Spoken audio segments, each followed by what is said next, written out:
Well, they say you can die of a broken heart, and now science backs it up. A new study published in the Journal of the American Heart Association finds that while women are more likely to suffer from broken heart syndrome, men are more than twice as likely to die from it.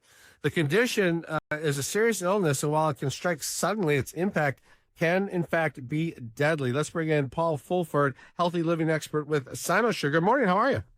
Good morning. How are you doing, Kevin? I'm doing well. Walk us through what is broken heart syndrome.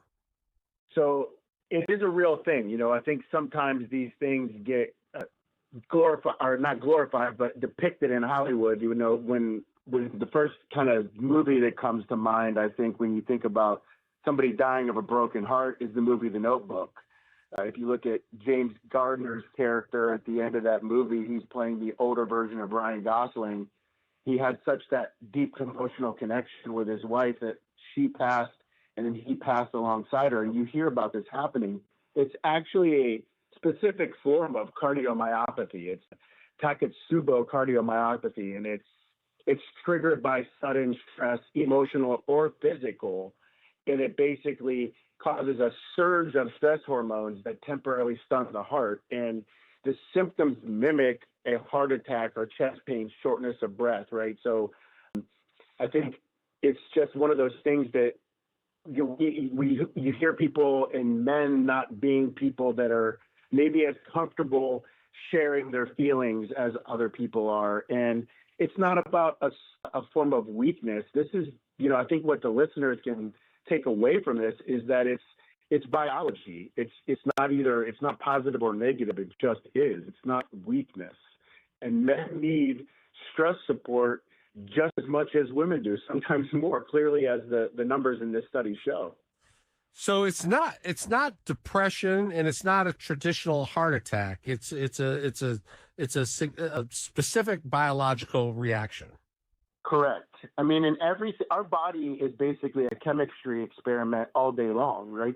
There's stressors and there's reactions. There's chemicals being released or consumed within our bodies on a regular basis. It's just like if somebody's a skeptic of something like this, it's just thinking about, do you ever get mad? Do you ever get sad? And most people, you would say, could say yes to that. Well, why is that? And they don't necessarily understand the why.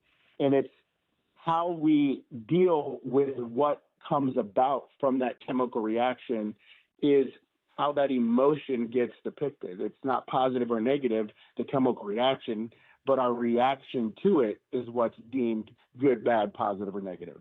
Does it always happen fast, or can it be prolonged after a loved one dies?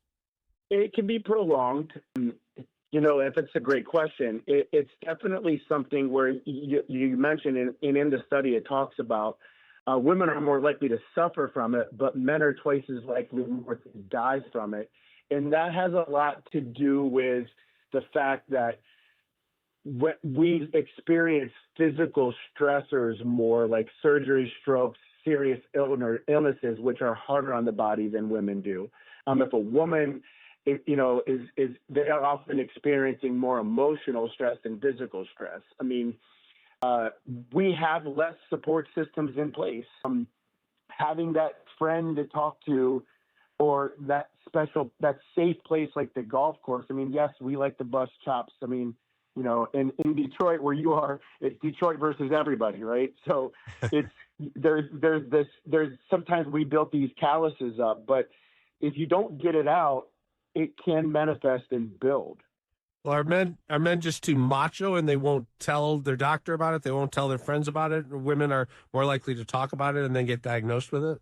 They are more likely to talk about it. If you think of, like, one of the things I think is people, when they're trying to understand something, I always like to ask people questions and take it away from the specific thing at hand. And if you think about how men and women interact when they're first introduced to new people at like a dinner party or a party that are gathering at a house, when women get together, they're having very jovial conversations all over the place. And what's the first question a man asks another man when they first meet them? How's business going? Yeah, how's business going? What do you do for a living, right? it's more surface level. It's not really getting to know them. I think women have their walls down a lot more than men do because, again, in a traditional sense, we're taught to be the rock, be that strong person for your family. And I would encourage people to, if they're in church, to seek out a men's group, right? That's a specific thing that they can do to have that safe space to discuss those things, even about their wives, that they need somebody else to empathize with and give them coping mechanisms. Are there warning signs or symptoms that we can look for after someone goes through a traumatic event? Yes. I mean, the symptoms for this specific broken heart syndrome manifest very similar to a heart attack. And I think the best thing that can be done, I've talked to a couple of different people today about this particular topic, and what you're doing right now is the first step. It's bringing people up on their awareness that there's something like this that exists. And for the person themselves that might be experiencing this, or just their loved ones and family members, understanding that when there is a loss of a loved one, that next closest person to them, which is their spouse, so to speak, needs to make sure that they have the support around them. There's a show that on Netflix that came from a book. It's called, Blue Zones, and it talks about the people that live the longest. There are three basic things that people need to live the longest. There's these different pockets in the world, and when you look at it and you analyze all of them, there's three things. There's one, eating whole foods. RFK Jr. is doing his part going after the food supply so that we can stop slowly poisoning ourselves. Two, it's some form of activity on a regular basis, and it doesn't necessarily have to be working out or the gym. It's taking a 30-minute walk after you eat dinner. And then three, it's having a sense of community. So statistically and proven, people that live the longest have emotional connections as well. Well, we have a lady in Michigan who just turned 114, and she says it's because she eats potatoes every day.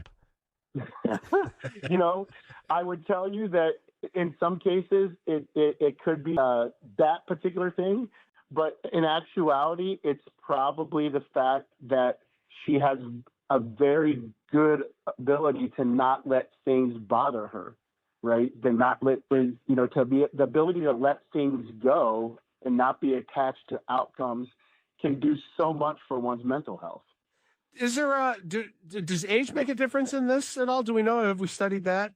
I can't speak to that specifically with this study, but age does make a difference with most health conditions, and it's age and its current state of health.